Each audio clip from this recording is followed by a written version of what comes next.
Good evening and thanks for joining us. I'm Kristen Copeland. We continue to follow Saturday's torrential downpour that ultimately crippled the north-south arterial in Utica. Residents have flooded state and local officials with calls.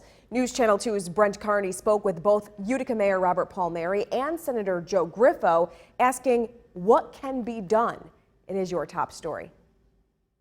Saturday's torrential downpour was enough to flood and cripple this section of the arterial highway, and now both local and state officials are searching for answers.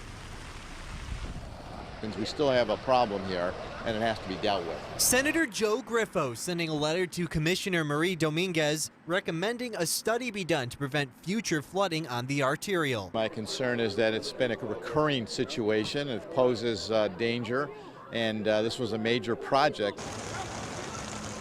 3.2 inches of rain fell on Saturday, ultimately bringing the $66.5 million highway to a standstill, stranding some cars in waist-high water and washing away countless debris. I think the arterial itself is it's something that we have to have a closer look at, and I talked to them on Saturday, and we'll look at that further as a joint venture with all of us.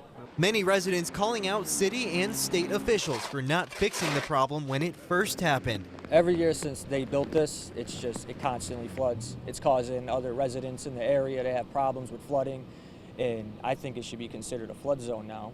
Mother Nature is much stronger than we could ever be, and so it's not a point that was neglected. We were proactive, maintaining all of our streams and so forth, but again, when you have a capacity of roughly 3 to 4 inches of rain within 45 minutes, I don't think there's anything at this point we could do. As for solutions, the officials want to leave that with the experts. I'm not an engineer, so I'm going to leave that to the professional engineers, but what I do believe is that this is something, despite severe weather conditions which are more current, I still believe that we need to deal with the problem there, and it's unacceptable to say it's going to flood, so we've got to assess what's happening, how it's happening, and what conditions contribute to this, and what factors can be put in place in order to alleviate it. In Utica, Brent Carney, News Channel 2.